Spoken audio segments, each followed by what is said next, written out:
Salam Bapak Ibu yang dikasih Tuhan. Pagi hari ini mari bersama-sama kita mau siapkan hati kita untuk kita bersama-sama naikkan ucapan syukur melalui pujian penyembahan kita.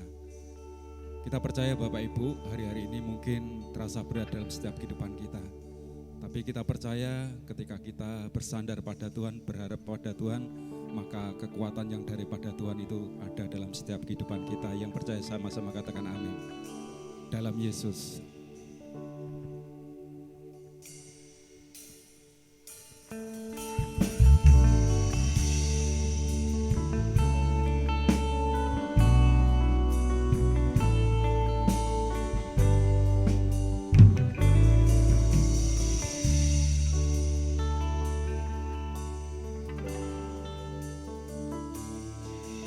Kekuatan di hidupku,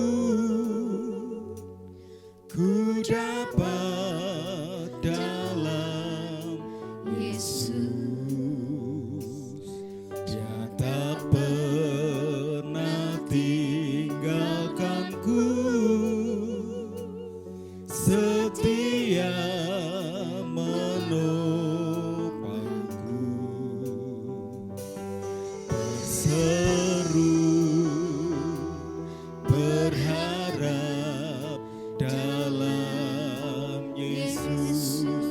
sama-sama katakan kekuatan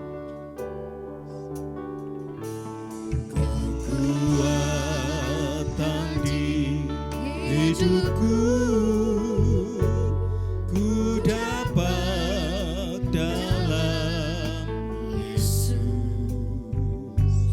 Dia tak pernah tinggalkanku, setia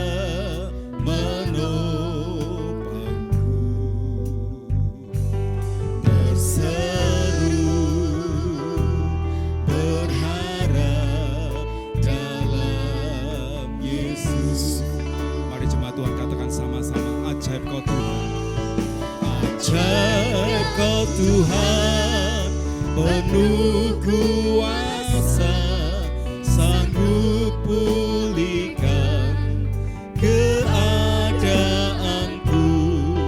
Dalam tangan-Mu seluruh hidupku tak akan goyah. Ajaib Kau Tuhan, penuh kuasa, sanggup pulihkan keadaanku.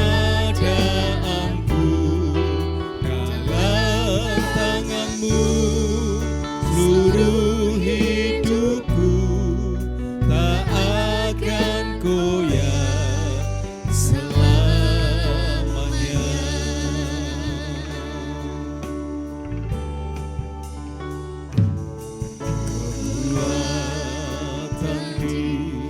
Hidupku, ku dapat dalam Yesus. Dia tak pernah tinggalkanku, setia menopangku. Berseru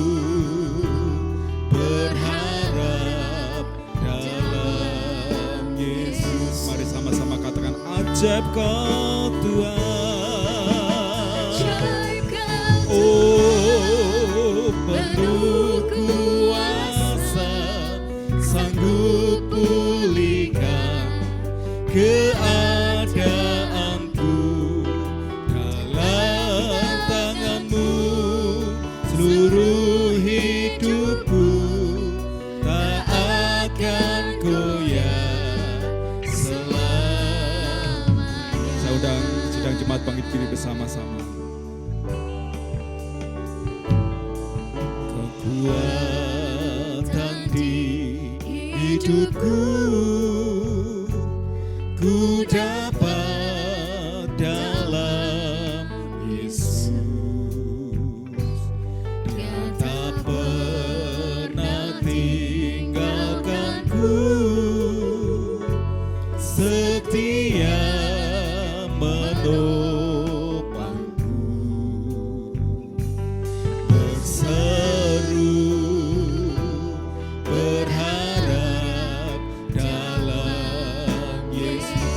jemaat yang dikasih Tuhan, katakan ajaib, ajaib kau Tuhan. Ajaib kau Tuhan, penuh kuasa, sanggup pulihkan keadaanku. Dalam tangan-Mu seluruh hidupku tak akan goyah. Mari sekali lagi dengan kesungguhan hatimu. Ajaib kau Tuhan, penuh kuasa, sanggup pulihkan keadaanku. Dalam tangan-Mu seluruh hidupku tak akan goyah selamanya.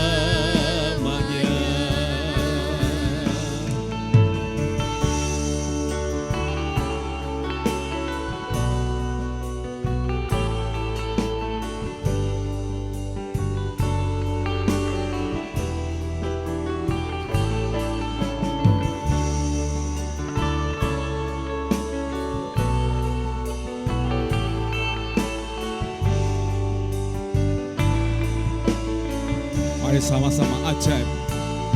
Kau Tuhan penuh kuasa, sanggup pulihkan keadaanku. Dalam tangan-Mu seluruh hidupku tak akan goyah. Mari dengan kesungguhan hatimu katakan ajaib. Ajaib kau Tuhan, penuh kuasa, sanggup pulihkan keadaanku.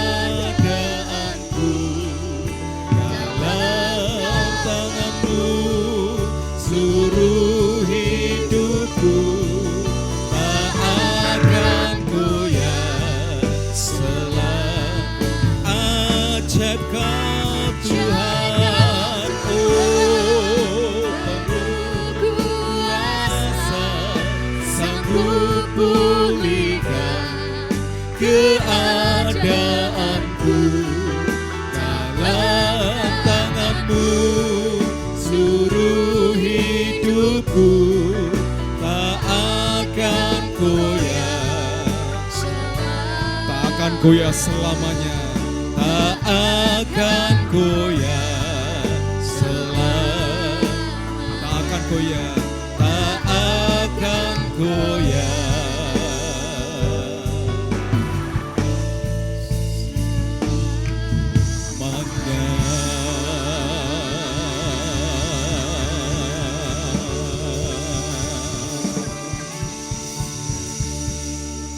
Engkaulah Allah segala Allah. Engkaulah Tuhan segala Tuhan. Kami percaya Tuhan, kekuatan yang sejati datangnya daripada-Mu Tuhan. Dan biarlah pagi hari ini kami senantiasa tetap berharap kepada-Mu Tuhan. Tetap melekat kepada-Mu. Kami percaya ketika kami mencari Engkau, maka kami akan mendapatkan kekuatan yang baru Tuhan. Dan biarlah pagi hari ini kekuatan yang baru turun di dalam nama Tuhan Yesus. Kami siap memuji-Mu Tuhan. Yang siap bersama-sama katakan amin.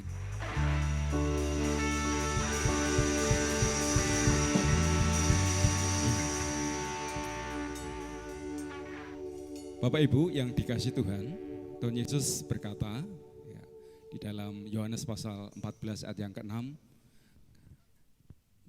kata Yesus kepadanya, Akulah jalan dan kebenaran dan hidup. Tidak ada seorang pun yang dapat datang kepada Bapa kalau tidak melalui aku. Yesuslah jalan, Yesuslah kebenaran, Yesuslah hidup. Di dalam namanya kita mendapatkan keselamatan. Haleluya! Yesus jalan. Mari bersama-sama kita bertepuk tangan.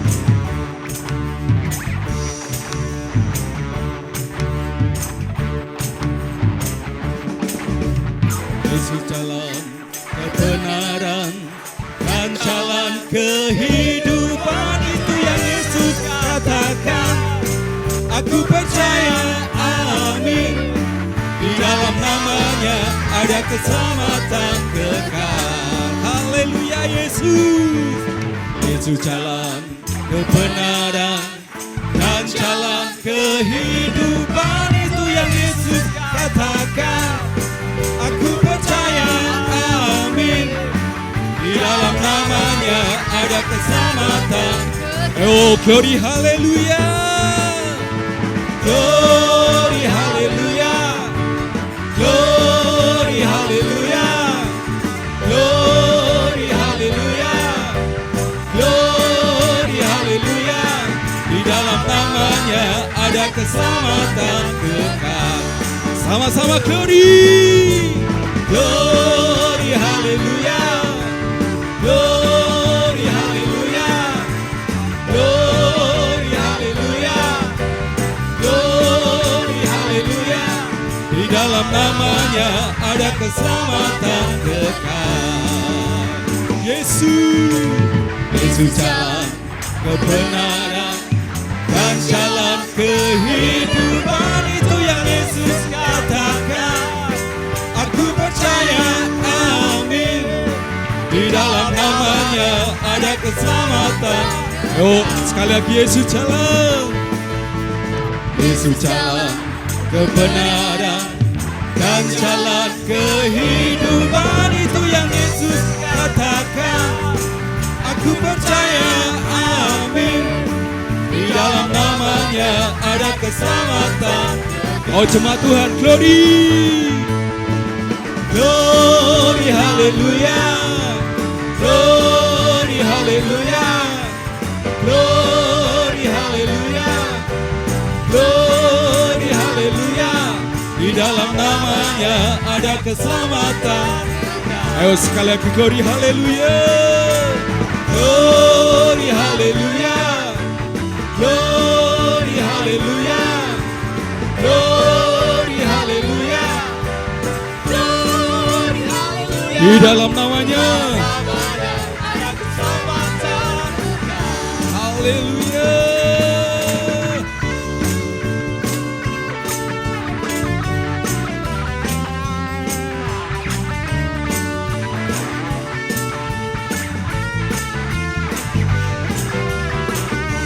Ayo glory.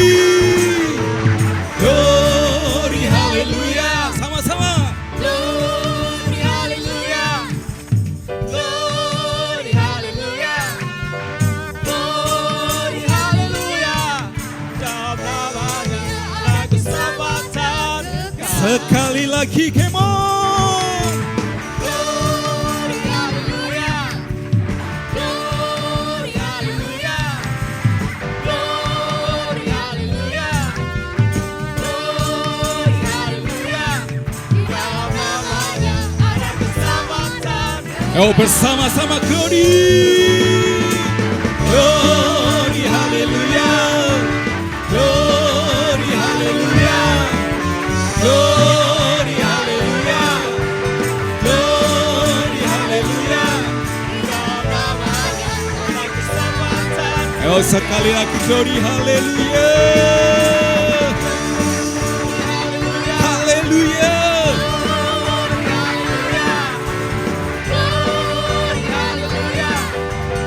Glory haleluya. Di dalam namanya ada keselamatan kekal. Di dalam namanya ada keselamatan kekal. Di dalam namanya. Di dalam namanya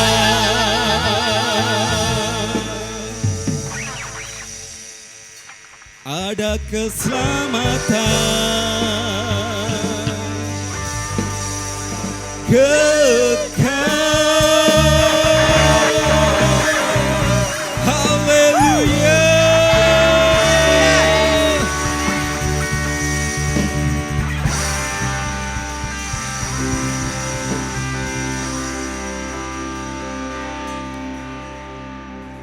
Bapak Ibu, siapa di sini yang mengharapkan sukacita daripada Tuhan turun dalam setiap kehidupan kita. Amin. Yuk bisa melambaikan tangan. Mau terima sukacita daripada Tuhan pagi ini, amin. Yuk mari kita berikan kemuliaan yang paling meriah untuk Tuhan kita. Yuk.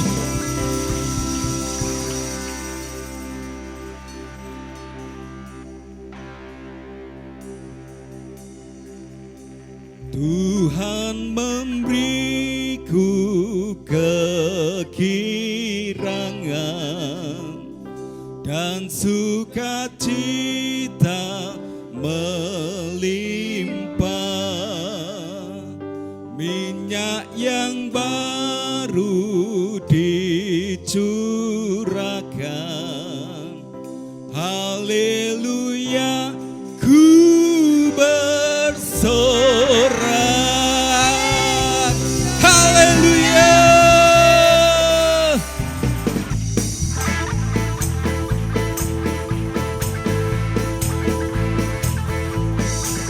Ku terima janji Allah bagi kaum Yehuda,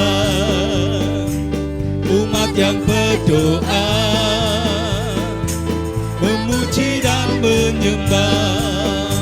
Inilah saat yang dinanti, firman Allah telah dikenapi. Kulihat penuaian terjadi yang melanda seluruh bumi. Ku terima janji Allah bagi kaum Yehuda, umat yang berdoa, memuji dan menyembah. Inilah saat yang dinanti, inilah saat yang dinanti, firman Allah telah dikenapi. Kulihat penuaian terjadi yang melanda seluruh. Yang siap sama-sama katakan hey. Dan sukacita yuk sama-sama minyak yang baru dicurahkan. Haleluya. Tuhan memberiku kegirangan dan sukacita melimpah, minyak yang baru dicurahkan. Haleluya, ku bersorak.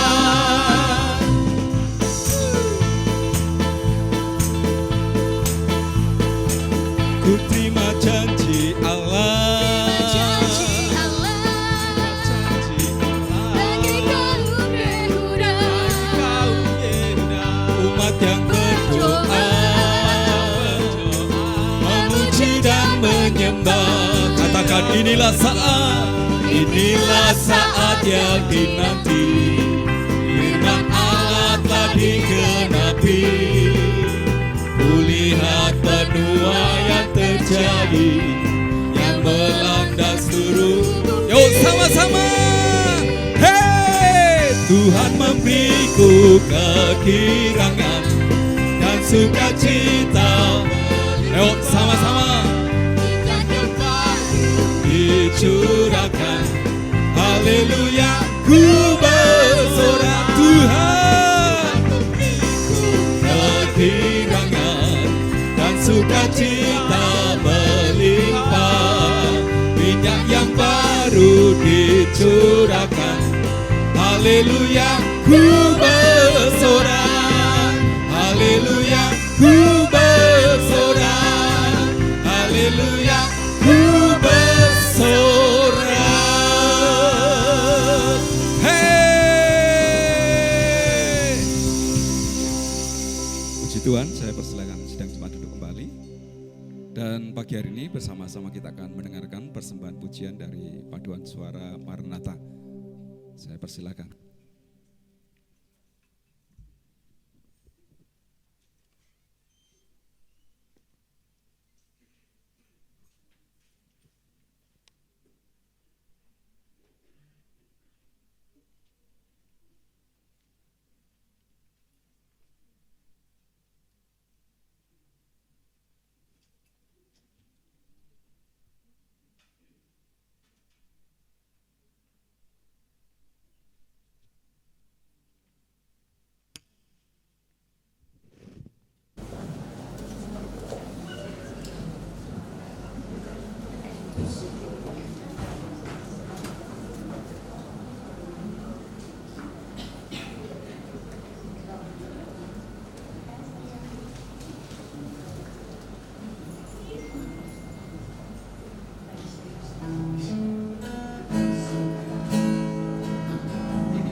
Kehidupan di dunia ini tidak selamanya memberikan kita ketenangan.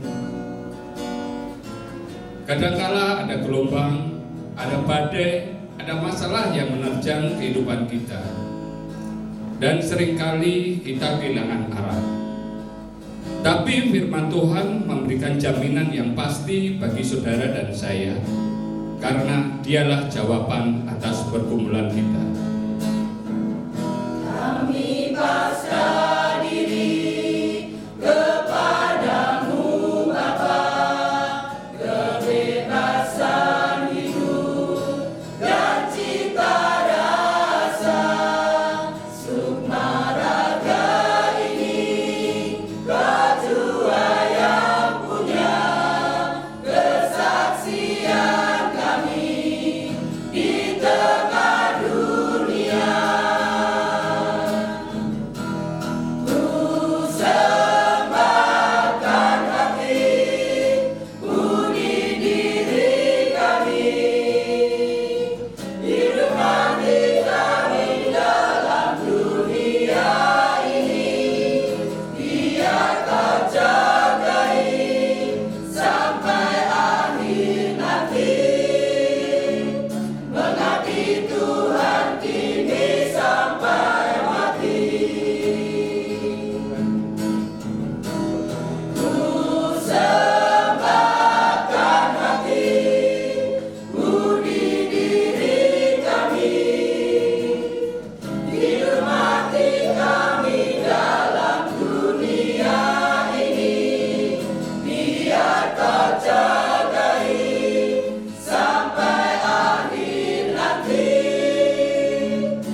Mari jemaat yang dikasihi Tuhan, sebentar bersama-sama kita akan mendengarkan kebenaran firman Tuhan.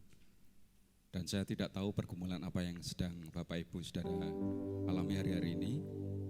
Mungkin itu segala sesuatu yang menyesakkan kehidupan kita. Ya, mungkin kita bertanya kenapa Tuhan berikan itu dalam kehidupan saya. Tapi mari belajar bersama-sama sebagaimana firman Tuhan di dalam Roma pasal 8:28. Firman Tuhan berkata, kita tahu sekarang bahwa Allah turut bekerja dalam segala sesuatu untuk mendatangkan kebaikan bagi setiap kita yang mengasihi Tuhan. Sebab itu Bapak Ibu, mari kita melihat bahwa segala sesuatu yang terjadi itu atas izin Tuhan, segala sesuatu yang terjadi itu mendatangkan kebaikan bagi setiap kita yang mengasihi Tuhan. Kita berikan kemuliaan bagi nama Tuhan. Kita akan menyerah.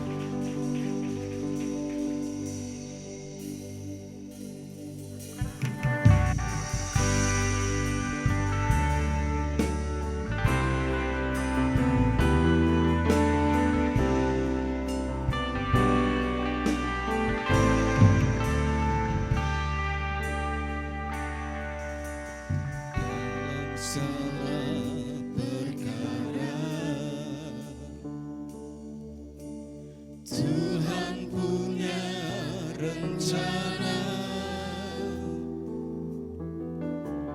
yang lebih besar dari semua yang terpikirkan.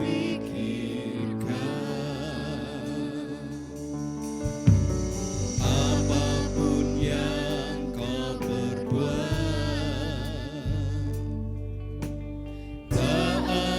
maksud jahat, sebab itu ku lakukan semua denganmu Tuhan. Ku tak akan menyerah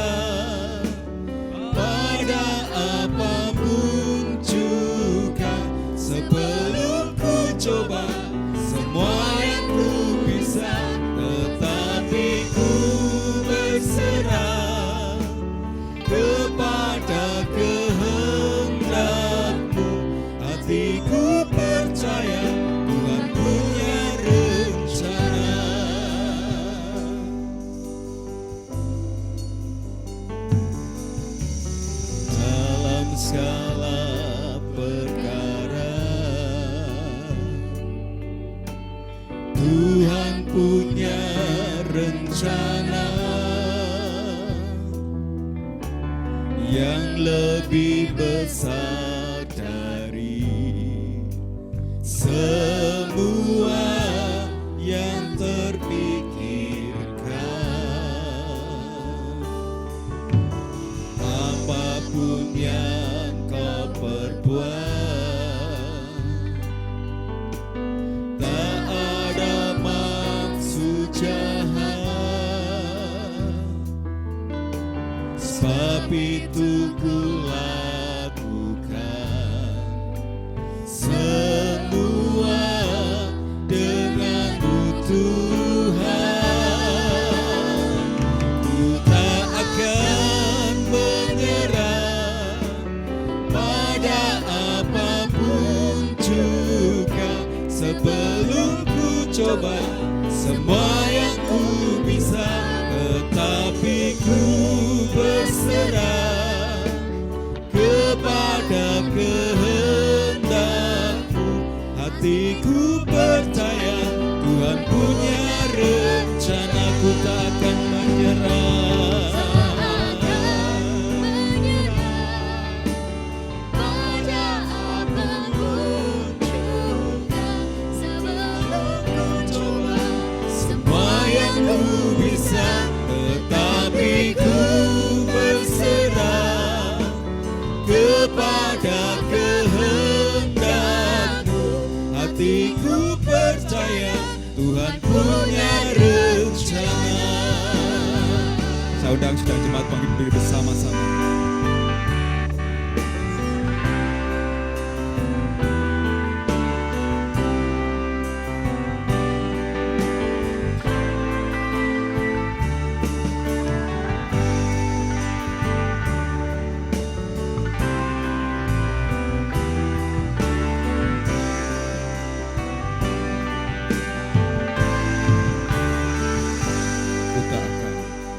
Ku tak akan menyerah pada apapun juga, sebelum ku coba semua yang ku bisa, tetapi ku berserah kepada kehendak-Mu. Hatiku percaya Tuhan punya rencana. Ku tak akan menyerah pada apapun juga, sebelum ku coba semua yang ku bisa, tetapi ku berserah kepada kehendak-Mu. Hatiku percaya. Mari jemaat Tuhan sama-sama katakan, ku tak akan menyerah. Ku tak akan menyerah pada apapun juga, sebelum ku coba semua yang ku bisa, tetapi ku berserah kepada kehendak-Mu. Hatiku percaya Tuhan punya rencana. Ku tak akan menyerah pada apapun juga, sebelum ku coba semua yang ku bisa, tetapi ku berserah kepada kehendak-Mu. Hatiku percaya Tuhan punya rencana.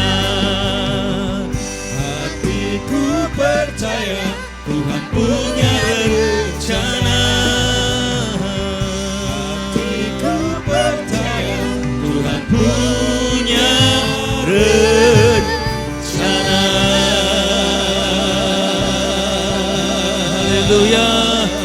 Oh Haleluya.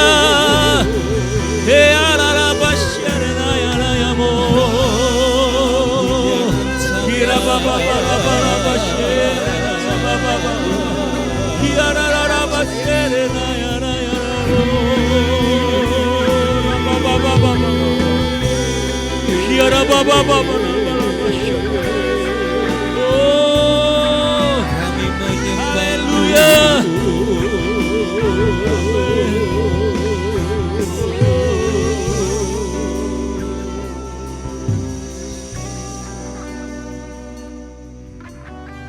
Benar Tuhan, di tengah dunia yang semakin bobrok ini Tuhan, di tengah dunia yang semakin tidak baik, kami percaya kami akan tetap menjadi yang terbaik.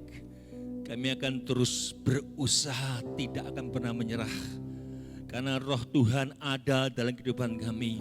Yang memampukan kita sanggup menghadapi situasi zaman yang semakin menekan kehidupan kami Tuhan.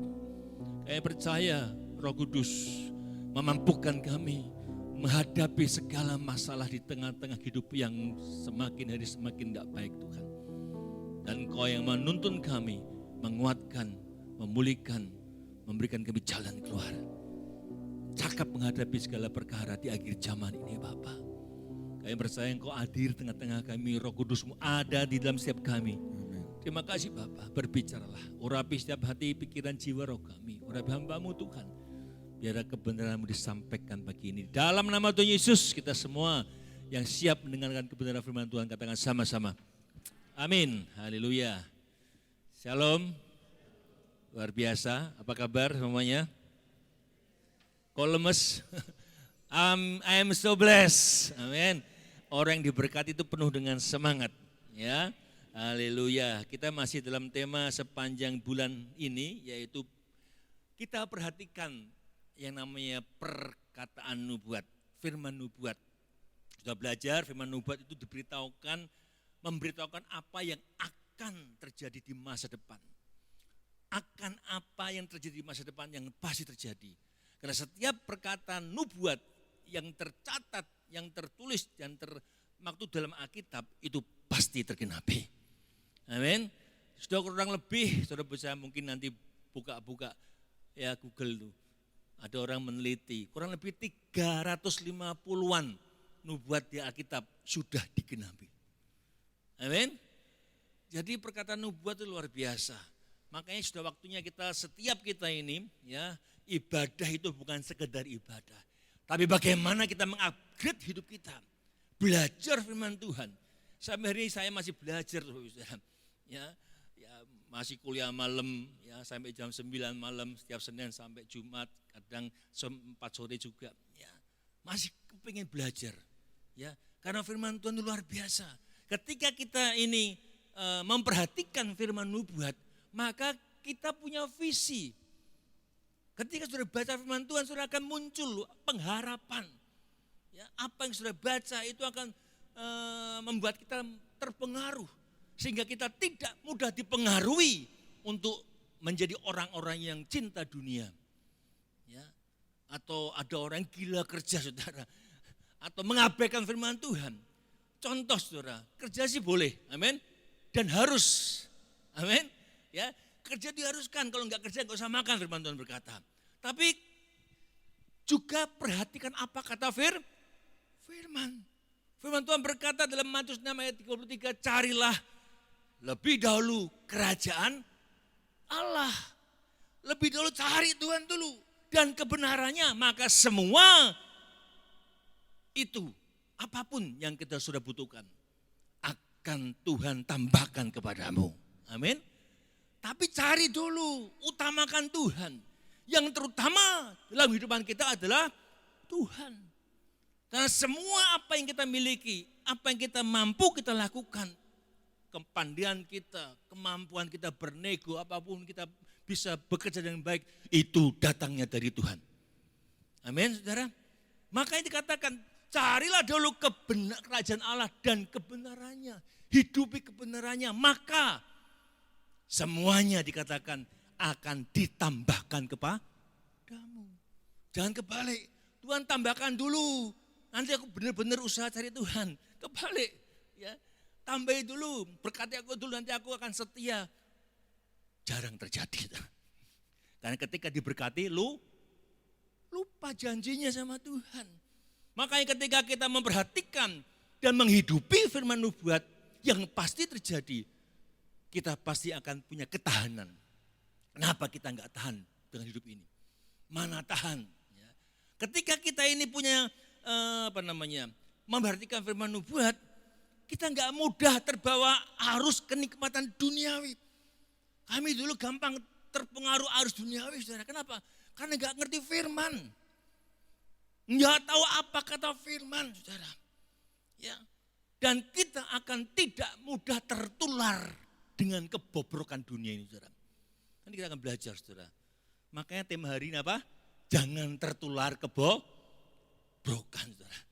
Wah, kalau bobrok itu sudah, wah wes amsyong tenan, saudara. Saudara, makanya firman Tuhan berkata, jangan sesat. Pergaulan yang buruk merusak kebiasaan yang baik. Perhatikan ini, saudara.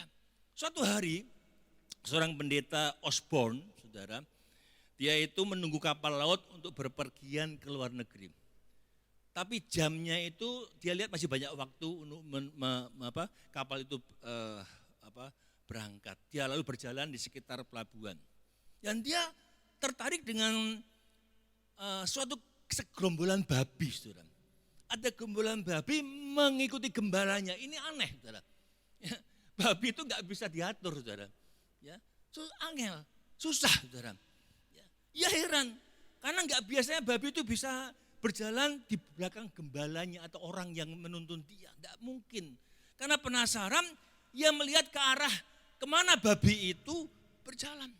Ternyata babi-babi itu sedang berjalan ke arah sebuah pintu gerbang yang bertuliskan rumah pembantaian. Rumah pembantaian. Wah, pendeta ini kasihan, saudara. Lucu-lucu babi itu. Dengan tertib ia masuk gerbang rumah pembantaian. Lalu dengan sengaja pendeta Osborne ini menunggu gembala itu keluar. Dan dia bertanya dengan heran. Apa sih rahasia kemampuanmu itu untuk menggiring babi itu atau supaya babi itu mengikuti engkau? Kan babi itu sukar diatur. Tidak mungkin. Apalagi lihat air langsung dia ke situ ke air. Ke kubangan, saudara. Tidak mungkin. Lalu gembala babi itu mengungkapkan rahasianya. Gampang sekali. Babi itu suka kacang. Oh ya, saya baru tahu. Suka kacang. Pada waktu berjalan saya jatuhkan kacang segenggam-segenggam. Habis dia bagi lagi. Sehingga babi itu sambil memakan kacang itu mengikuti saya. Sebenarnya dia enggak ikuti saya. Tapi mereka ingin makan kacang. Makan kacang-kacang tersebut sampai mereka tidak menyadari bahwa mereka berjalan masuk dalam pembantaian. Nangkep gak, saudara? Ya, saudara. Kacang yang disukai babi ibarat perbuatan dosa. Ibarat kebiasaan yang sangat disukai manusia berdosa. Dan iblis terus memberikan kacang-kacang kepada kita. Memberikan kenikmatan duniawi kepada manusia yang ditipunya. Sehingga tanpa sadar kita sedang digiring oleh iblis. Sehingga hidup kita enggak bisa lagi keluar dari yang namanya kenikmatan duniawi. Tanpa sadar kita masuk pintu neraka, saudara. Lalu saya ketika membaca ini, saudara, dalam suatu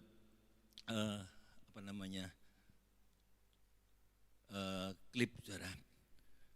Wah, benar ya. Tanpa sadar, kalau kita nggak ngerti firman, kita sedang terkecoh oleh kesenangan yang sebenarnya sedang membawa kita ke neraka. Kami dulu nggak bisa, susah sekali keluar dari dosa, saudara. Sulit sekali, saudara. Dosa itu enak, ya kan, saudara? Sulit, saudara. Butuh anugerah. Mari, saudara. Ketika saudara ada tempat ini, berarti saudara masih sadar Wah, aku untung di dalam gereja, enggak di tempat yang lain. Amin, saudara. Cepat buang semua kebiasaan buruk, kebobrokan hidup yang lama. Saudara, kadang keterikatan kecil kita, ya, keterikatan kecil. Mungkin dikira sepele. Itu bisa membawa kita kepada arah yang salah tanpa kita sadar. Saudara, orang kepahitan itu kalau enggak benar-benar dia bertobat, dia sudah salah jalan. Karena firman Tuhan berkata tidak ada orang kepahitan di kerajaan surga. Saudara, makanya keterikatan yang kecil. Saudara, korup kecil-kecilan. Korupsi cilik-cilian. Tidak jujur dengan uang kecil-kecilan dalam rumah tangga misalnya. Ya, suami gajinya piro, diselempitke sedikit, istri enggak tahu. Untuk apa sebenarnya? Untuk apa? Untuk melakukan hal-hal yang istrinya tidak tahu. Kalau tahu konangan nesu, gitu kan. Istri atau suami suka enggak pasangannya masang atau melakukan hal yang enggak benar? Enggak suka, sudah. Ya kan? Untuk bisa melakukan hal yang enggak benar supaya istri yang enggak tahu atau suami enggak tahu, kenapa? Uangnya apa? Diselempitke, disimpan gitu, saudara ya. Di sini enggak ada, saudara. Amin. Korupsi kecil-kecilan itu tanda kutip cinta akan uang. Dan cinta akan uang adalah akar segala kejahatan. 1 Timotius 6 ayat 19 atau 10 ya, lupa ya. Agar kejahatan, sehingga dia menyimpang dari imannya dan menyiksa dirinya dalam berbagai duka. Akarnya kelihatannya kecil, cilik-cilian. Kalau dia dibiarkan dan diberi kesempatan, dia akan melakukan korup yang lebih besar. Semua dari yang kecil. Hati-hati dengan benih. Benih itu kecil enggak, saudara? Kecil. Kalau saudara tahu benih sesawi itu sekepalanya semut, saudara. Semut kecil itu, saudara. Kecil banget, saudara. Jadi sangat kecil, tapi dia bisa menjadi pohon yang besar. Kalau kita enggak hati-hati dengan benih yang ditabur oleh iblis setiap hari, yaitu benih iri hati, saudara. Siapa enggak pernah iri hati? Bangun pagi bisa iri hati enggak, saudara? Setiap hari iblis benih itu taburkan. Itu modus operandi iblis yang paling cespleng bagi manusia, yaitu iri hati. Bangun pagi buka jendela, sebelah motornya nyari. Padahal gaji ini emang semono. Pasti ini enggak benar. Benar apa benar? Bangun pagi bisa iri hati, saudara. Saudara, benih iri hati itu ditabur oleh iblis. Sepele enggak kelihatannya? Sepele. Tapi ada bahaya iri hati. Firman Tuhan berkata Yakobus 3 ayat 16. Sebab Yakobus 3 ayat 16. Saudara buka. Yakobus 3 ayat 16. Sebab di mana ada iri hati. Baca coba, dibuka enggak bisa? Yakobus 3:16, sebab sama-sama baca, saudara. Sebab di mana ada iri hati dan mementingkan diri sendiri, di situ akan apa? Kekacauan dan segala macam perbuatan jahat, saudara. Intinya apa?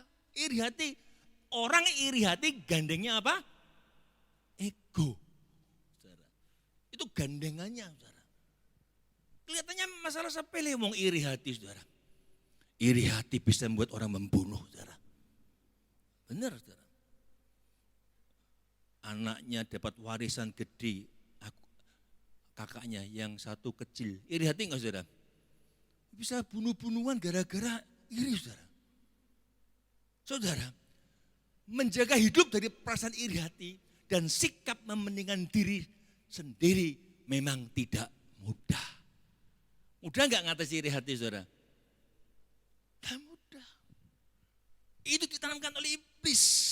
Namun ingat dampak yang mengerikan yang akan dihasilkan oleh yang namanya benih iri hati. Kita sungguh memerlukan pertolongan Roh Kudus, saudara. Yang bisa membuat kita, memampukan kita menghindar dari yang namanya iri hati. Bahkan ayo kita buang jauh-jauh iri hati, saudara. Hati-hati. Kenapa, saudara? Contoh, saudara. Makanya saya katakan hati-hati dalam menilai orang, saudara. Hati-hati dalam menilai, karena ini gandengannya iri. Kalau sudah mulai menilai orang, saudara cek, kenapa ya saya nilai orang itu? Kenapa saya menilai orang? Kenapa? Itu benih iri hati. Karena acap kali penilaian yang sekilas pandang itu, kita menilai sekilas pandang akan kehidupan orang, itu belum tentu benar. Sedangkan kita mulai melakukan penghakiman. Padahal firman Tuhan berkata, penghakiman haknya siapa? Haknya siapa penghakiman? Kalau kita menghakimi berarti kita kudeta. Ya kan? Itu haknya raja kok. Haknya Tuhan. Kenapa kita menghakimi orang? Kita kudeta. Saudara, kudeta haknya Tuhan. Ingat saudara, makanya iblis dengan kacangnya saudara, atau kenikmatan dunia itu sedang mencuri, membunuh, dan gak hanya membunuh tapi membinasakan kita. Ngomong kanan kiri, hati-hati. Jadi waspada, jangan terpedaya oleh seperti apa babi-babi yang lucu itu. Ya, tanpa sadar dia mau dibelah, saudara. Babi itu hanya mengarahkan diri kepada kesenangannya yang sesaat. Enak, kacang, ya kan. Saudara, iri hati itu kalau benar-benar saudara lakukan enak enggak saudara? Orang menikmati loh iri hati. Ada loh. Di sini enggak ada saudara. Iri hati itu orang menikmati saudara. Pagi-pagi sudah mikir, waduh orang. Iya menikmati kacang. Dia menikmati yang namanya kenikmatan. Yang akhirnya membawa kepada kebinasaan selamanya. Makanya kalau diajak teman membicarakan orang lain yang negatif, mendingan ngomong gini, yuk ngomong tentang kita saja. Amin. Gimana, ada masalah buat kamu? Aku punya masalah. Kita bicara aja, kita berdua konseling, saling konseling. Ngapain ngomong orang lain yang gak bermanfaat buat kita? Belum tentu orang itu lebih buruk dari kita. Amin. Kalau ada orang aja gosip, mendingan apa? Yang negatif, ngomong tentang kita berdua saja. Amin. Gimana kau hari ini? Gimana engkau mengelola hatimu? Ya, penting saudara. Makanya tujuan khotbah pagi ini adalah supaya kita tidak mudah tertular dari kebobrokan, punyailah hidup ibadah yang benar. Apa? Punyailah hidup ibadah yang benar. Banyak orang Kristen beribadah hanya sekedar rutinitas. Ya, pokoknya nampak agamis. Ya kan? Banyak orang di sana kelihatannya agamis. Pakai baju-baju yang ketoke, wah, agamis saudara. Hanya simbol. Ya. Banyak orang Kristen hanya KTP-nya doang. Kristen tanpa perbuatan, Kristen tanpa pertobatan, saudara. Di sini Kristen dengan tanpa pertobatan enggak ada. Semua Kristen plus perubahan. Amin. Berubah hidup kalian. Amin, saudara. Ya, yang penting jangan yang penting aku orang Kristen mati masuk surga. Ada orang berpikir pokoknya percaya Tuhan masuk surga. Soal Kristus yang lain saya enggak tahu. Saudara, saya katakan jangankan ibadah di gereja. Doa sebelum makan saja enggak pernah dilakukan, saudara. Di sini ada enggak yang kalau makan enggak doa? Tanya kanan, kamu makan doa enggak? Halo? Mengucap syukur ini berkat Tuhan. Jangan kau makan keselak nanti. Orang bisa mati keselak. Syukur dulu, terima kasih Tuhan berkat ini. Ada banyak orang gak bisa makan. Tuhan kuduskan makanan ini sesuai dengan firman-Mu, dengan firman-Mu. Bersyukur, ada banyak orang menghadapi piring kosong. Saudara, Siapa yang nggak makan, yang makan tidak berdoa sini? Tanyakan, kamu berdoa nggak kalau makan? Ini serius saudara. Ya, saudara. Padahal saya mau katakan, jika saudara dan saya datang ibadah dengan sungguh-sungguh, akan ada kuasa yang tak terbatas bagi mereka yang sungguh-sungguh datang beribadah. Amin. Ada kuasa. Kenapa? Ketika kita datang ibadah di tempat ini atau di tempat lain saudara, pasti Tuhan hadir tengah umatnya. Amin. Percaya Tuhan hadir? 1, 2 orang berkumpul, 2, 3 orang berkumpul, Tuhan ini lebih banyak. Tuhan hadir enggak? Kalau di sini presiden hadir, ada yang berani kasak kusuk sendiri di belakang? Ada enggak saudara? Ada yang berani ngobrol ngalor itu di belakang? Tidak ada. Kenapa? Menghormati kehadiran Bapak Presiden. Di sini raja di atas segala raja hadir saudara. Dan siap melihat semua menelisik hati kita. Amin saudara. Kalau Tuhan hadir, ada kuasa yang tak terbatas. Yang siap dinyatakan bagi orang yang membutuhkan dan berharap sungguh. Karena Tuhan melihat hati saudara. Amin. Tuhan lihat motivasi saudara. Tuhan tahu apa yang ada dalam hati saudara, pikiran saudara. Karena Tuhan lihat kesungguhan hatimu. Ada yang pura-pura bertobat. Ada yang sungguh-sungguh bertobat. Tuhan tahu. Secara lahiriah datang ibadah. Tapi memungkiri kuasa dan kekuatan Roh Kudus di dalam ibadah. Kalau kita baca di dalam yang kita pelajari nanti saudara, di dalam ayat 5, 2 Timotius 3. Secara lahiriah mereka menjalankan ibadah mereka. Tetapi pada hakikatnya mereka memungkiri kekuatannya. Banyak orang demikian. Hari kita belajar dari 2 Timotius 3 ayat 1-17. Saudara buka Alkitab masing-masing. Kita akan baca lebih dulu. Saya akan eksposisi di 2 Timotius 3 ayat 1-17.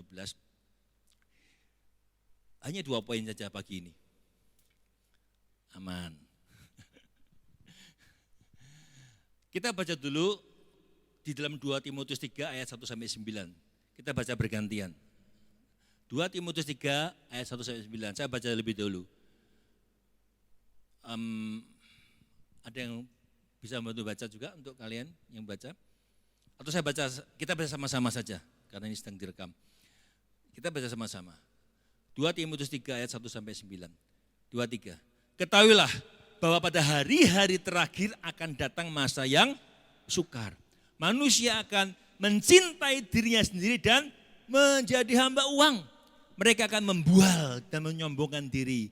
Mereka akan menjadi pemfitnah. Mereka akan berontak terhadap orang tua dan tidak tahu berterima kasih dan tidak memperdulikan agama. Tidak tahu mengasihi, tidak mau berdamai, suka menjelekkan orang, tidak dapat mengekang diri, garang, tidak suka yang baik, suka mengkhianat, tidak berpikir panjang, berlagak tahu, lebih menuruti hawa nafsu daripada menuruti Allah. Secara lahiriah mereka menjalankan ibadah mereka, tetapi pada hakikatnya mereka memungkiri kekuatannya. Jauhilah mereka itu. Sebab di antara mereka terdapat orang-orang yang menyelundup ke rumah orang lain, menjerat perempuan-perempuan lemah yang syarat dengan dosa dan dikuasai oleh berbagai-bagai nafsu. Yang walaupun selalu ingin diajar, namun tidak pernah dapat mengenal kebenaran.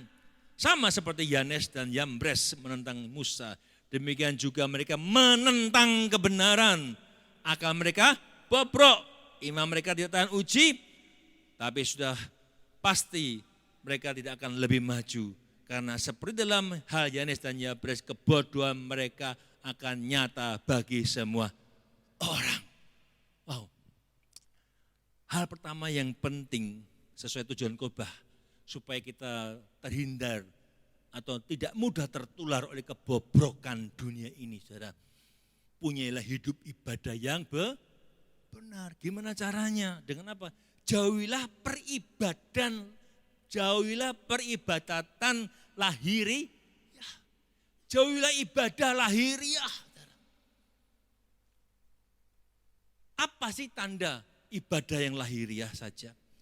Yaitu ibadah yang tidak disertai dengan kekuatan ibadah. Tidak disertai dengan Roh Kudus. Tanpa kekudusan tidak ada kuasa pengudusan. Tidak ada kuasa dalam ibadah.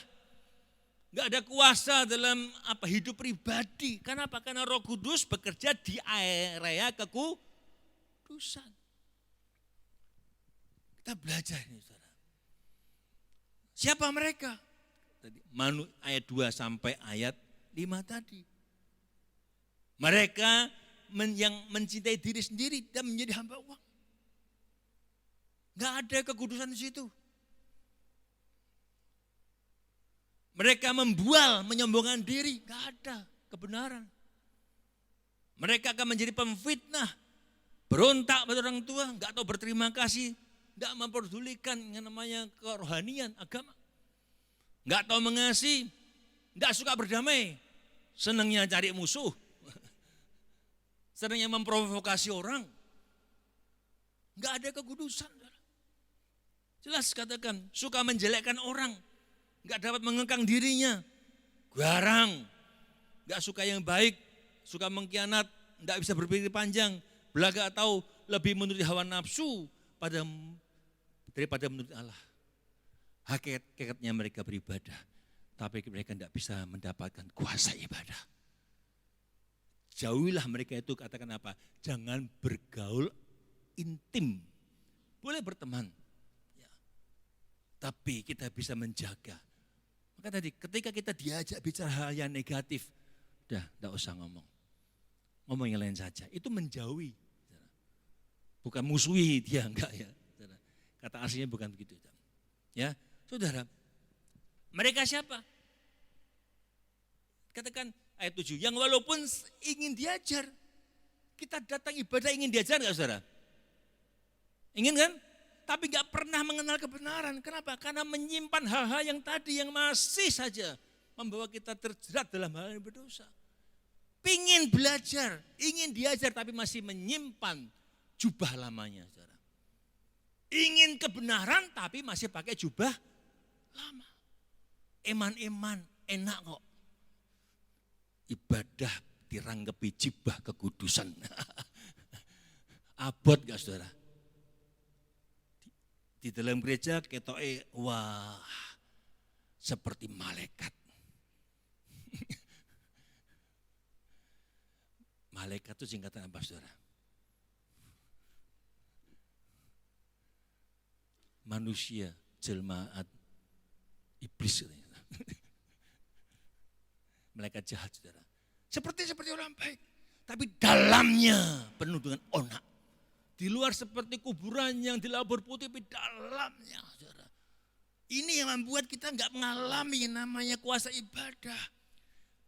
Rasul Paulus memprediksi, bukan nubuat ya saudara, memprediksi karena itu terjadi ke zamannya mereka. Ada. Ini peringatan kepada Timotius dan kepada kita semua. Paulus memprediksi, mungkin bisa ya bernubuat juga ya secara pribadi. Ya, bahwa pada zaman akhir katakan manusia akan benar-benar terlihat mementingkan diri sendiri. Benar gak hari ini saudara? Banyak orang egois gak? Ego. Bunuh orang kayak bunuh ayam. Kemarin anaknya anggota DPR itu, pacarnya dibunuh, dilindas mobil saudara. Itu enggak berperi kebinatangan lagi. Binatang saja enggak seperti itu saudara. Ya kan? Itu banyak orang yang mementingkan diri sendiri. Sikap manusia yang sedemikian juga itu telah ada zaman Timotius hidup. Ayat kita baca tadi saudara. Makanya dalam zaman itu, zaman Timotius hidup, mereka bukan orang yang tidak datang, mereka bukan orang yang tidak datang ibadah. Saudara perhatikan, justru mereka adalah orang-orang yang terlihat datang beribadah rajin. Mereka terlihat setia melalui ibadah mereka. Tapi mereka dikatakan dapat dengan mudah menyalahkan orang lain. Mengklaim bahwa kebenaran ada dalam diri mereka. Suka meremehkan, menjelekkan orang lain. Justru ketika mereka merasa mereka setia ibadah, setia tanda kutip, kita ibadah, mereka mendapatkan alasan menyombongkan diri. Saudara, perhatikan, jika tidak berhati-hati, maka kitalah orang-orang yang Paulus sedang sebutkan. Kira-kira yang kita baca tadi, kita di situ enggak? Ayat 1:9 tadi, adakah kita di situ? Halo? Mari kita lihat diri kita sendiri. Saya juga belajar terus mengoreksi masing-masing. Belajar melihat hati kita, pikiran kita. Apakah ibadah kita berpusat pada Allah? Apakah hanya secara lahiriah? Hati kita itu, firman Tuhan katakan itu licik. Hati manusia licik. Hati kita sangat gampang menipu. Bukan menipu orang lain saja, tapi menipu diri kita sendiri. Itu hati, saudara. Karena setiap kebohongan dimulai dari mana? Setiap kebohongan dimulai dari mana? Dari diri sendiri. Apa dari orang lain? Enggak kan? Setiap kebohongan dimulai dari mana? Diri sendiri. Makanya hati itu licik. Setiap kesombongan dimulai dari mana? Dari ketika kita mengabaikan Kristus. Firman Tuhan katakan, jangan kamu tinggi hati sombong. Tapi masih sombong. Berarti apa? Mengabaikan perkataan firman. Mengabaikan Roh Kudus. Sehingga kita enggak lagi bisa merasakan dan melihat diri kita diperbudak oleh dosa. Seperti tadi, babi-babi yang keenakan makan kacang. Dia mengabaikan bahaya. Diperbudak oleh kacang tadi. Kita menyangkal dosa yang ada dalam diri kita sendiri. Oh enggak apa-apa. Toh nanti aku bertobat. Ada orang demikian, saudara? Nanti setelah ini aku bertobat sungguh-sungguh. Ya enggak sempat bertobat sungguh-sungguh. Kalau sedang berbuat dosa tiba-tiba mati.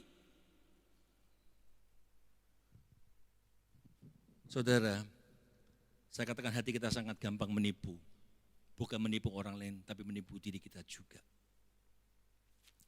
Inilah kondisi akhir zaman, saudara. Inilah kondisi akhir zaman yang harus kita jauhi tadi. Kita boleh berteman, tapi jangan kita incas terus dengan orang demikian. Kita bisa menebarkan kebenaran. Ketika orang melakukan kita memprovokasi hal yang negatif, kita tabur mereka dengan kebenaran. Amin. Inilah yang benar. Berani menyatakan kebenaran.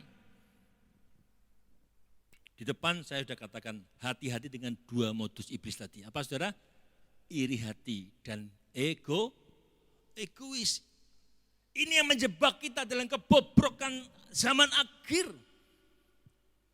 Menjaga hidup dari perasaan iri hati dan sikap mementingkan diri sendiri itu memang tidak mudah. Karena iblis menaburkan terus dengan cara-cara yang licik. Dengan cara-cara yang sepertinya dikamuflase, itu suatu hal yang bukan iri hati. Makanya kita senantiasa terkoneksi dengan Roh Kudus. Roh Kuduslah yang mengingatkan kita ketika kita melakukan suatu pelanggaran. Roh Kudus memberi alarm, jangan. Masih ada alarm itu?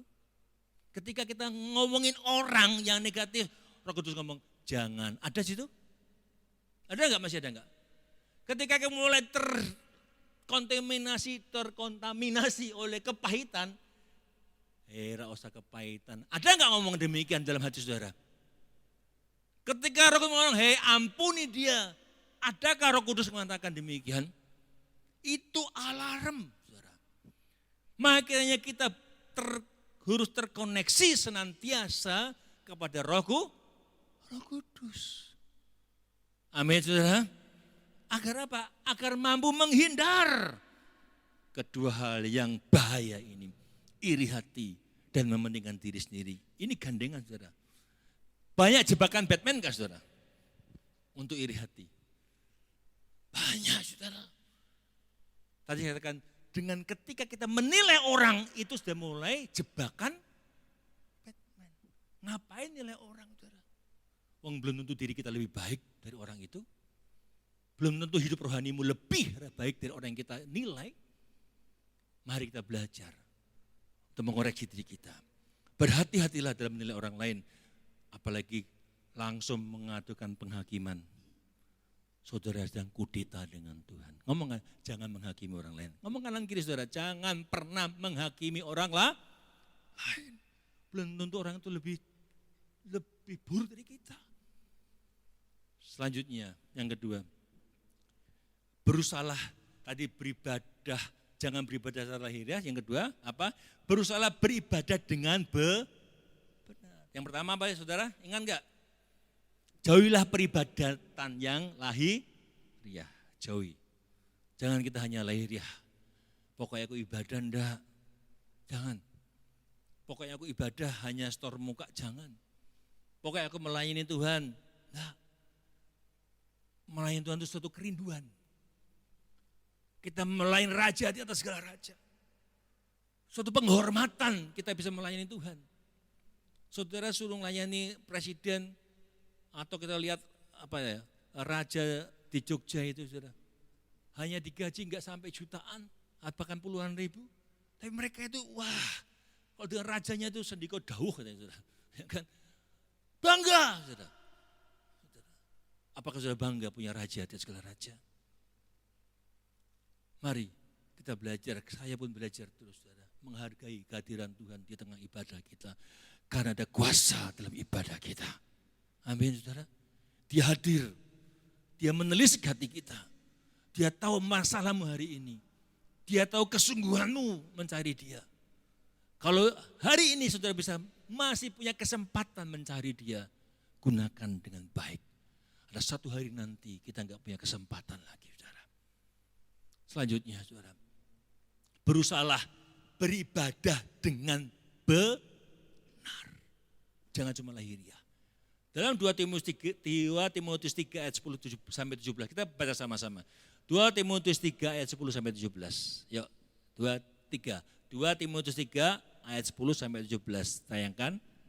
Tetapi engkau telah mengikuti ajaranku, caraku hidup, pendirianku, imanku, kesabaranku, kasihku, dan ketekunanku.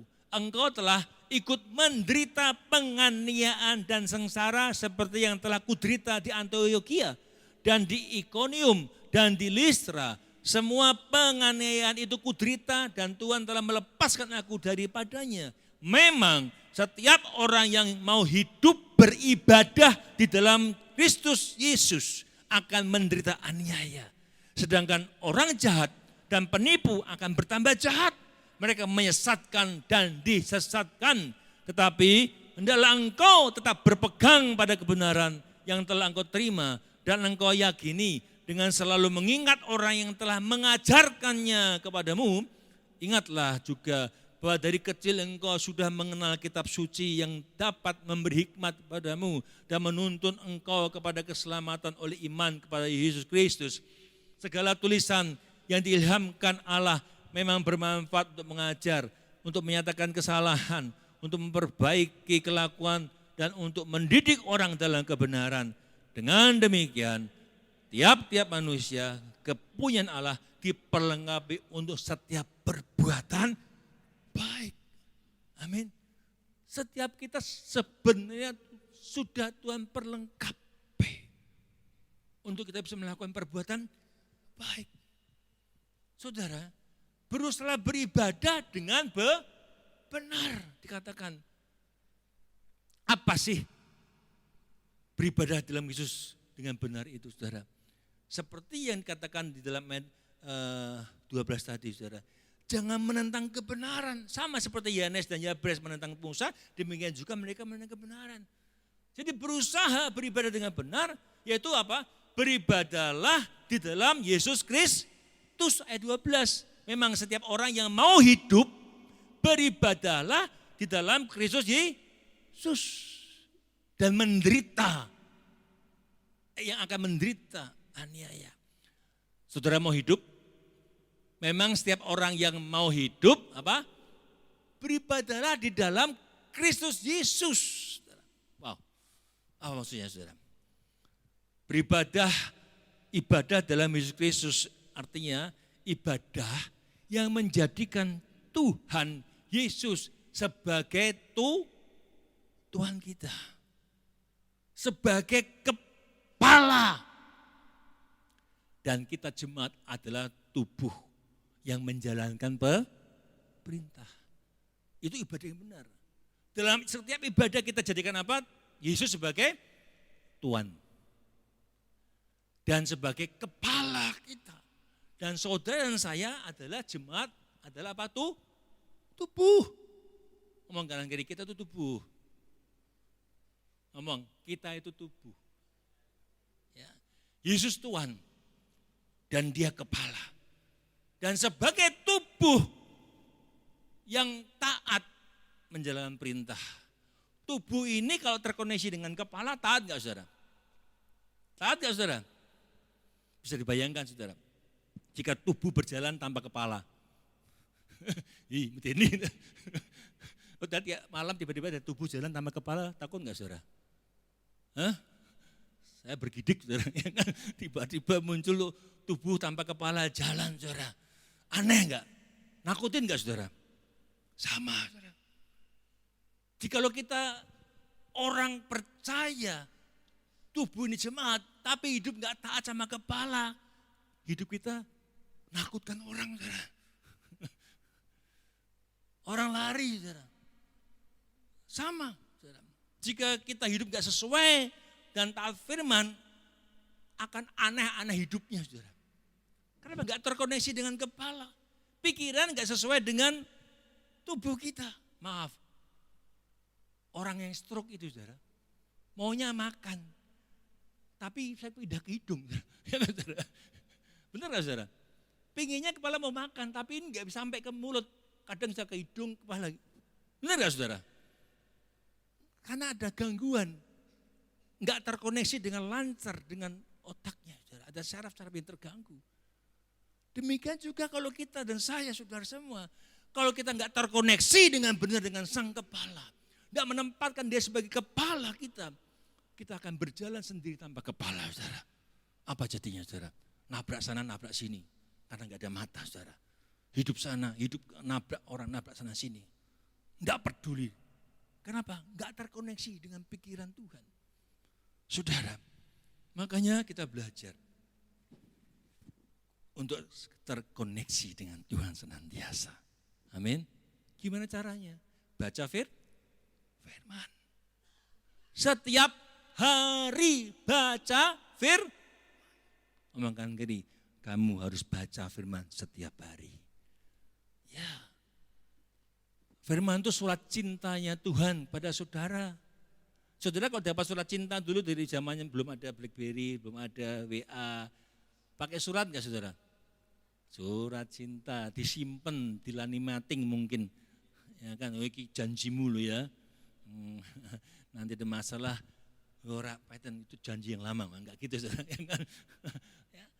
Kenapa? Karena cinta. Saudara pegang itu. Kasih mula-mulamu dengan Tuhan, jangan pernah luntur oleh apa kata orang. Jangan oleh karena iri hati engkau saudara jauh daripada Tuhan, jangan. Ya, saudara kepala itu harus terkoneksi dengan tubuh, letakkan. Saudara, dalam 2 Timotius 3:12 tadi, memang setiap orang yang mau hidup beribadah dalam Kristus Yesus akan menderita ya. Saudara, ini sudah akhir zaman, di akhirnya zaman. Hari terakhir banyak orang katakan yang ego, iri hati. Saya mau katakan saudara, cepat atau lambat, para pengikut Kristus pasti akan mengalami aniaya kalau dia tertinggal. Saudara. Pasti, jadi aniaya itu pasti terjadi. Saudara. Karena itu nubuatan. Perkataan nubuat itu pasti terjadi. Jangan kaget bila orang salah paham terhadap iman kita. Sudah lihat, sudah. Ya. Jangan heran ketika banyak orang mengkritik kita mungkin saudara. Bahkan menghakimi kita. Itu bentuk aniaya saudara. Bahkan mencoba melukai kita karena iman kita. Banyak enggak saudara? Banyak saudara. Di Jawa ini enggak seperti daerah lain saudara yang keras saudara. Waktu zamannya Ambon itu ada wanita yang kalau kamu enggak nyangkal, kamu dibunuh. Tangannya pertama. Dia masih nyangkal, disabet jadi 2 saudara. Ya. Tapi saya percaya, ketika itu terjadi, ketika engkau sungguh dalam Tuhan, itu seperti Stefanus, dia dirajam batu, tapi ketika dirajam dia nggak terasa karena dia melihat surga. Amin. Ketika tebasan itu terjadi, dia tetap bisa melihat karena dia melihat surga. Saudara. Amin, saudara. Maka hidup kita jangan mudah terlena dengan hal yang duniawi, saudara. Saya bersyukur saya ketemu Tuhan. Tahun 99 saya benar-benar mengalami Tuhan. Dan tidak mudah perjalanan hidup ini, saudara. Jatuh bangun, tumpang tindih, ya. Itu proses hidup, saudara. Kita belajar beribadah dengan benar. Tempatkan dia sebagai kepala kita. Taat akan apa kata Tuhan. Cepat lambat kita pengikut Kristus akan mengalami penganiayaan. Tapi saya katakan jangan khawatir, jangan pernah ku tak akan menyerah. Apa sih? Pada apapun juga. Sebelum ku coba. Enggak bisa Tuhan, enggak bisa ngampuni Tuhan, bisa. Amin. Susah Tuhan, uang jelai Tuhan. Bisa. Amin. Oh, belum dicoba kok. Enggak akan pernah menyerah. Tapi hiduplah sebagaimana seharusnya. Yakni apa? Hiduplah menyenangkan hati Allah dengan menjalankan perintah kepala. Bukan mengikuti kehendak kita saja. Ingat saudara, kalau kita tidak mengikuti perintah kepala, kita akan nyasar jalannya ke sana kemari saudara. Kalau engkau sedang tidak mengikuti perintah kepala, engkau nyasar, engkau hidup di luar Tuhan. Engkau sedang tidak terkoneksi dengan Tuhan dan ini bahaya saudara. Seperti hidup orang munafik yang digambarkan oleh Rasul Paulus tadi di ayat 1-9 tadi saudara. Terbaca nanti ya. Hendaknya menjadi peringatan Timotius dan kita semua dan saya. Amin saudara. Mereka itu yang dikatakan di ayat 1-9, sudah buka ayat itu saudara. Itu mereka bukan orang ateis. Itu bukan pula penentang kekristenan saudara. Namun mereka orang yang hidup dalam keagamaan, tapi dia menyangkal terhadap kuasa iman yang seharusnya ada. Akibatnya apa? Ayat 13, mereka menjadi tambah jahat. Ayat 13. Sedangkan orang jahat dan penipu akan bertambah jahat. Yang jahat, ini nubuatan di akhir zaman. Di dalam kitab Wahyu, pasal terakhir. Yang jahat makin jahat, yang suci makin suci. Pilihan dengan saudara. Mau suci atau jahat? Yang jahat makin jahat. Kenapa? Kan gak bisa lepaskan kebobrokan duniawi itu. Dia tetap mau makan enaknya kacang-kacang tadi saudara. Tapi orang yang suci dia akan makin suci. Pilihan dengan saudara. Mereka bukan ateis saudara.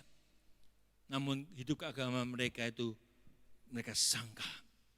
Saudara, melalui firman Tuhanlah Tuhan membimbing orang untuk setia di dalam iman dan kebenaran.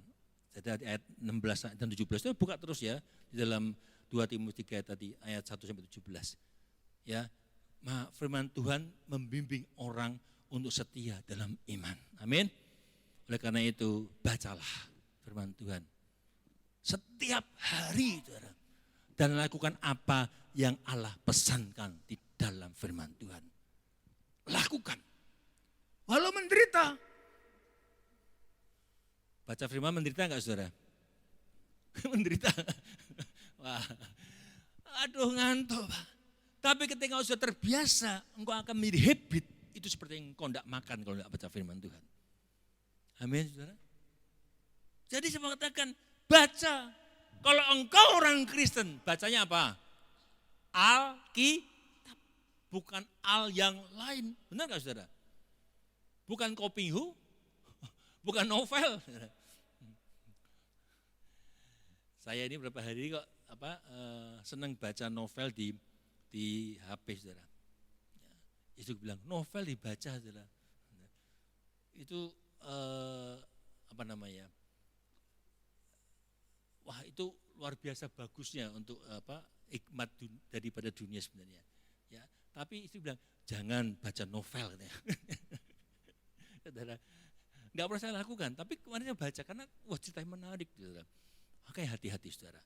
Iblis taruh jebakan-jebakan Batman.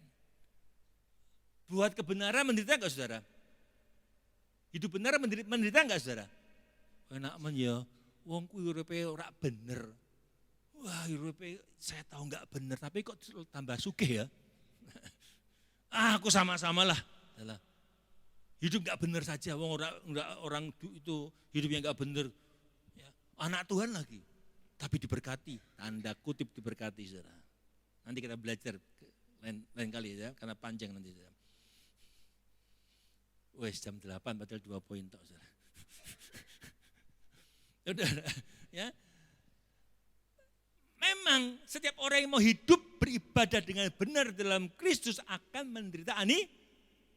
Makanya tidak semua orang menyukai kebenaran. Tahu itu benar, aduh, permisif, yalah, nggak apa-apa, sesekali langsung mati, saudara.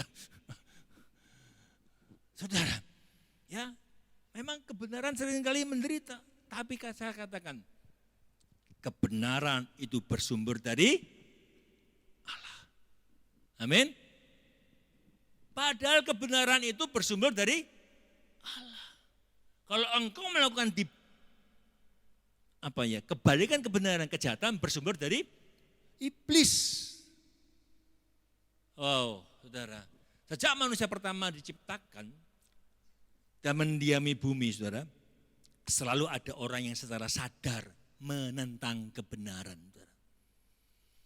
Suatu Musa menjadi pemimpin bangsa Israel, tadi kita baca ya, ada di dalam ayat 8 dan 9.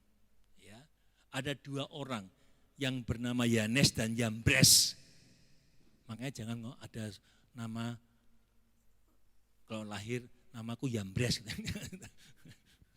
Ya, dikatakan itu kan di Alkitab, Pak. Apakah semua di Alkitab semua nama yang bagus, saudara? Ya kan? Yambres, saudara. Waduh, bahaya, saudara.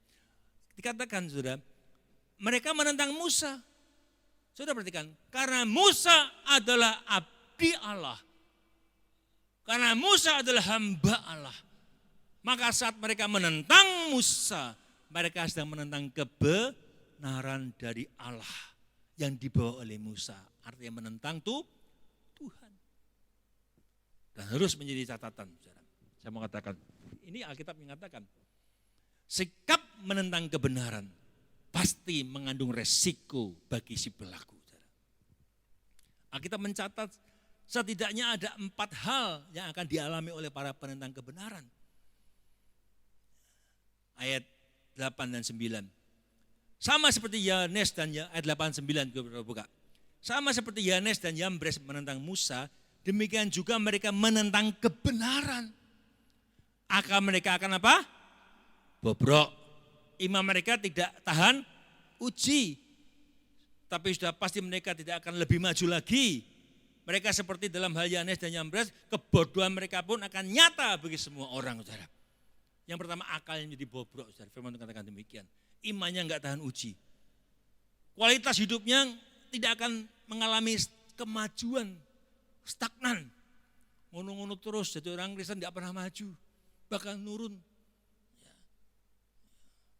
Enggak ada pertumbuhan, mudah tergiur, tiba-tiba mencelat. Pindah sana, pindah sini, stagnan, saudara. Bahkan berpotensi melakukan hal yang bodoh secara gamblang di depan publik, saudara.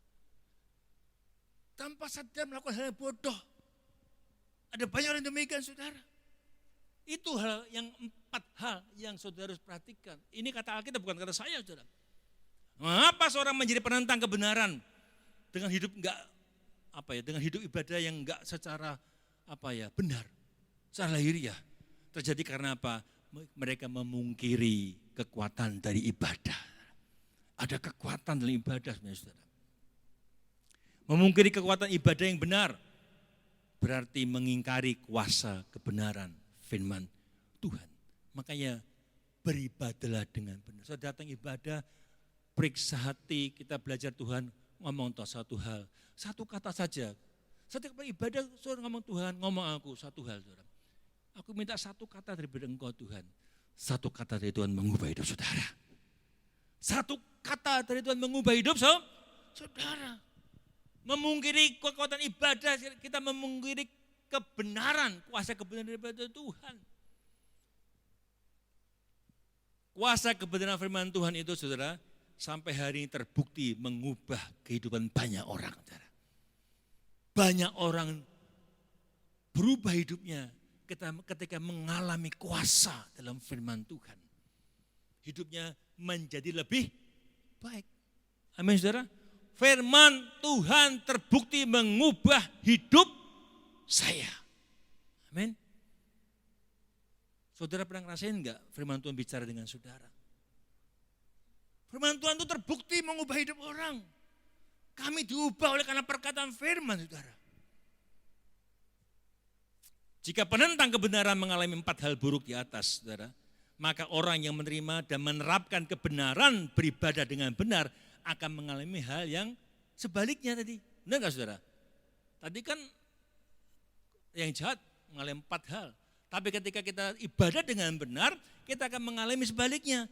Apa? Akal budi kita nggak bobrok lagi. Benar saudara? Itu kan artinya demikian. Akal budi yang kita semakin cerah.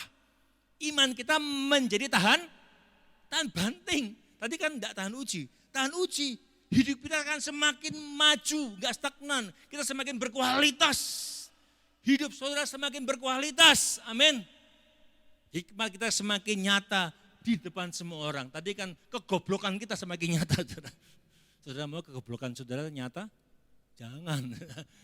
Semakin kita benar, semakin hikmat kita akan nyata di depan semua orang. Amin saudara. Sebaiknya makanya kita perlu waspada dan menjaga diri. Supaya apa? Supaya jangan sampai kita menjadi orang yang menentang kebenaran. Tidak mentaati firman. Ibadah secara lahiriah saja seperti orang berjalan tanpa kepala tadi saudara. Walau menderita saudara. Walaupun dianiaya, difitnah, dihakimi, tetaplah beribadah dengan cara yang benar. Maka engkau akan mengalami yang namanya kuasa ibadah, saudara. Amin. Makanya perjumpaan dengan Tuhan, hubunganmu dengan Tuhan semakin intim, semakin erat, itu akan membuat engkau semakin tahu, semakin dekat dengan Tuhan. Enggak mudah tergoncangkan oleh hal apapun, oleh hal duniawi, saudara. Saya mau katakan Tuhan tidak akan pernah membiarkan engkau jatuh. Amin. Tuhan enggak pernah membiarkan engkau tergeletak. Tuhan enggak akan membiarkan engkau sengsara. Amin. Enggak mungkin. Karena Tuhan tahu jalan mana dia harus kerjakan buat kita sebagai orang yang mengasihi Tuhan. Tidak ada bapak yang akan menyengsarakan anaknya, saudara. Ada enggak, saudara? Saudara manggil Tuhan Bapak. Bapak enggak akan menyengsarakan anaknya. Saudara. Penjahat sekalipun, saudara, dia akan, wah kalau sampai membunuh anaknya, itu lebih daripada iblis, saudara. Dia akan mengasihi anaknya, saudara. Amin, saudara.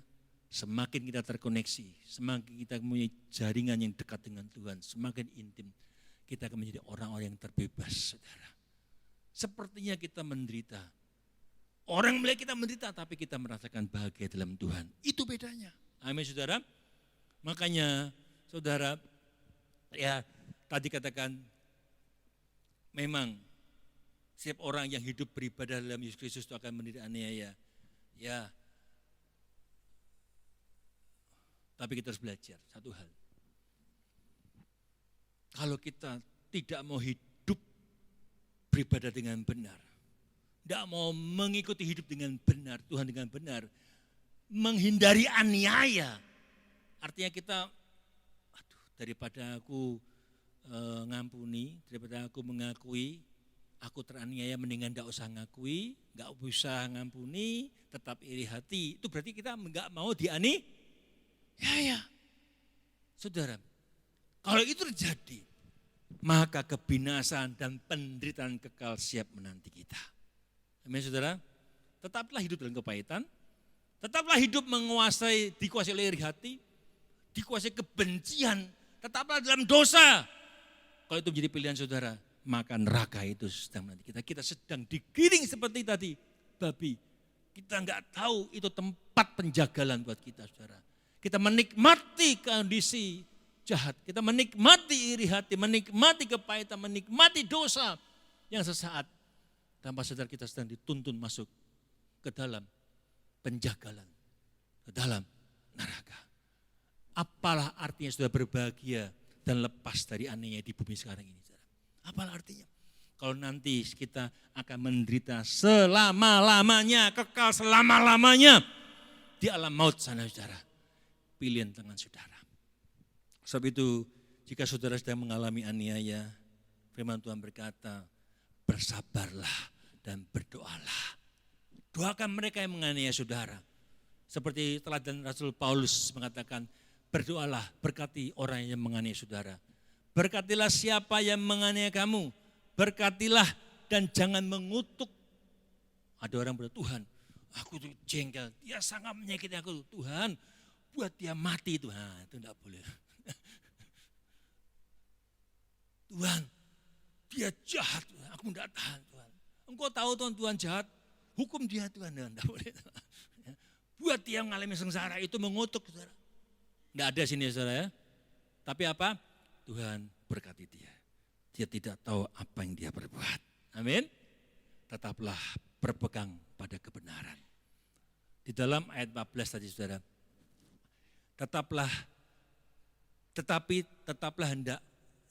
hendaklah engkau tetap berpegang pada kebenaran yang telah engkau terima.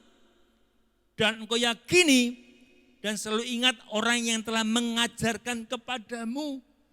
Jangan sampai tadi seperti orang yang diajarkan tapi enggak pernah melakukan. Perhatikan, hasil dari ibadah yang benar itu akan mendidik orang dalam kebenaran firman. Makanya ayat terakhir ya, ayat 16 tadi. Kita baca ayat 16 saja, ayat terakhir. Oh, jam 8 lebih, tak apa-apa, belum setengah 9 ya. Kita baca ayat terakhir, ayat 16. 2, 3.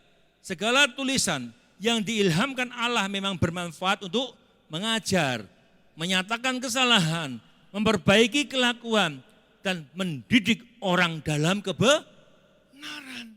Ini saudara, kalau saudara datang kepada Tuhan dan benar-benar percaya dengan firman, yang pertama dikatakan firman itu mengajar. Fungsi firman Tuhan yang paling dasar mengajari kita. Kedua, menyatakan gilo, kue salah gitu. Menyatakan kesalahan dalam bahasa aslinya itu artinya dimarahi, saudara. Ini bahasa aslinya. Ya, dimarahi. Seringkali ketika kita baca firman Tuhan, saudara pernah merasa merasa ditegur enggak, saudara? Pernah enggak, saudara? Baca firman Tuhan merasa ditegur, pernah enggak, saudara? Seakan-akan dimarahi Tuhan. Ini, saudara. Itu tandanya apa? Tandanya firman Tuhan bekerja dalam hati saudara. Tapi keputusan di saudara ketika engkau dimarahi Tuhan, ketika Roh Kudus ngomong di hati nurani kita, itu persimpangan jalan. Engkau mau taat atau mau balelu, atau engkau enggak mau taat dengan firman. Saudara, jika kita meresponi teguran Tuhan dengan benar, itu tandanya kita menghidupi firman. Menghidupi firman. Firman Tuhan bermanfaat sebagai koreksi. Itu membuktikan bahwa seseorang telah bersalah. Dan katakan firman Tuhan adalah untuk menyingkapkan kesalahan tersembunyi. Dan ketika kita meresponi, kita bisa berjalan dalam kebenaran. Tadi untuk yang ketiga memperbaiki kelakuan, keempat mendidik kita dalam kebenaran. Amin saudara. Sehingga kita akan terhindar dari kebobrokan akhir zaman. Mari kita bagi berdiri. Hidup menggenapi firman-Mu. Amin, saudara. Tanda mujizat. Kita nyanyikan pujian ini, saudara. Hidup kita menggenapi firman. Hidupku. Coba tayangkan. Menggenapi firman-Mu. Tuhan, Kau sempurna.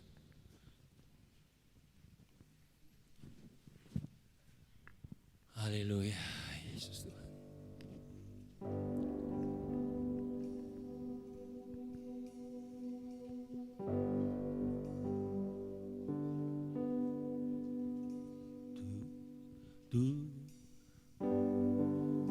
Tuhan, Kau sempurna dalam rencana-Mu dan karya-Mu. Ku serahkan hidupku, murnikan dengan Roh-Mu. Tuhan, Kau sempurna dalam rencana-Mu dan karya-Mu. Ku serahkan hidupku, murnikan dengan Roh-Mu. Hidupku menggenapi firman-Mu. Amin. Tanda mujizat sertai tiap langkahku. Kau bersamaku di dalamku, jadi bukti kebesaran-Mu. Hidupku menggenapi firman. Yes, ketika kami menggenapi firman-Mu, lakukan firman-Mu, kami melihat tanda mujizat menyertai setiap perjalanan kehidupan kami, Tuhan. Kau bersamamu di dalamku, jadi bukti kebesaran-Mu. Hidupku menggenapi firman-Mu. Yes, tanda mujizat sertai tiap langkahku. Kau bersamaku di dalamku, jadi bukti kebesaran hidupku. Hidupku, amin. Yes, amin. Tanda mujizat sertai tiap langkahku. Kau bersamaku di dalamku, jadi bukti kebesaran-Mu. Kau bersamaku, Kau bersamaku di dalamku, jadi bukti kebesaran-Mu. Jadi bukti kebesaran-Mu. Haleluya, haleluya, haleluya. Yes, kiarawas, kiarawala, wala, wala, wala, wasera, wala, wala, wasera. Oh, haleluya. Terima kasih Tuhan. Sungguh kami percaya ketika kami menghidupi firman-Mu, kami belajar melakukan kehendak firman-Mu, beribadah dengan benar, kami akan melihat tanda-tanda mujizat menyertai hidup kami Tuhan. Ada kuasa-Mu menyertai kami Tuhan. Kami yang sakit disembuhkan, yang lemah dikuatkan. Kami punya persoalan, Tuhan berikan kami jalan keluar. Karena Engkau Allah yang menuntun jalan hidup kami Tuhan. Kami akan melihat, ajar kami Tuhan untuk melakukan kebenaran-Mu Tuhan. Sehingga terjadi kegenapan. Kami melihat tanda-tanda kebesaran-Mu itu ada dalam kehidupan kami. Engkau bersama kami dan kami bersama dengan Engkau Tuhan. Dan kami melihat jalan hidup kami senantiasa diikuti mujizat demi mujizat atas hidup kami. Kami gak pernah khawatir. Kami gak pernah takut dengan perubahan zaman akhir ini Tuhan. Karena kami punya Tuhan sebagai pengharapan kami. Kami punya jalan keluar sebagai pengharapan kami Tuhan. Karena Engkau yang berjanji, Engkau tidak pernah sekalipun meninggalkan kami. Sampai kesudahan alam, Engkau ada menyertai kami. Engkau ada bersama dengan kami. Dan kami meresponi ini Tuhan. Kami akan semakin dekat, semakin terkoneksi dengan Engkau. Tidak ada hal lain yang membuat kami gugur dalam perjalanan kami Tuhan. Tidak ada iming-iming duniawi yang membuat kami jatuh. Karena hanya di dalam Engkau kami bisa merasakan damai sejahtera itu Tuhan. Tuhan terus taruh dalam hati kami damai itu Tuhan. Terlalu banyak saudara yang mulai kehilangan damai sejahtera. Pagi hari ini sudah mulai kehilangan damai sejahtera. Sudah mulai gampang terpengaruh oleh hal-hal yang lain. Mulai terpengaruh oleh iri hati. Pikiran saudara mulai terkoneksi lagi bukan dengan Tuhan. Saudara mulai muncul pikiran-pikiran yang tidak baik. Mulai mudah muncul menilai orang. Saudara, isi pikiranmu sesuai dengan pikiran Tuhan. Kalau engkau terkoneksi dengan Tuhan, maka pikiranmu adalah pikiran ilahi. Pikiran yang penuh dengan kebenaran. Yang mendatangkan kebajikan. Mendatangkan damai sejahtera. Dan semua itu yang kita pikirkan. Tuhan tolong. Kalau engkau mulai kehilangan damai sejahtera, engkau ngomong sama Tuhan, Tuhan, aku tidak mau. Taruh tanganmu di dada kalau engkau mulai kehilangan damai sejahtera. Engkau mudah marah, engkau mudah iri hati, engkau mudah jengkel, dan mudah kepahitan. Dan susah untuk mengampuni orang. Sulit mengampuni orang. Ngomong sama Tuhan. Tuhan, beri aku damai sejahtera itu. Ingat, Roh Kudus adalah sumber damai sejahtera itu. Jangan sampai kita kehilangan koneksi dengan Roh Kudus. Jangan sampai Roh Kudus undur sehingga kita kehilangan damai sejahtera. Pagi ini Roh Tuhan di tengah-tengah kita. Dia ada di sini. Dia ada di sini. Dia sedang menelisik hati saudara. Dia sedang melihat kejujuran saudara. Dia sedang melihat ketulusan saudara dan saya. Dan dia sedang menanti respon kita. Dan dia siap. Sebagai bapak yang tidak memperdulikan anaknya datang. Ketika seorang anak bungsu yang nakal itu pulang dengan segala kesadarannya. Dia berkata, aku mau jadi orang hamba-Mu saja. Dia berkata banyak, tapi bapaknya tidak pernah menghiraukan perkataannya. Dan bapaknya memberikan jubah, sepatu. Dia memberikan segala hal. Dia enggak melihat dosa kita. Saat kita datang kepada Tuhan dengan jujur dan tulus, dia tidak pernah melihat dosa saudara.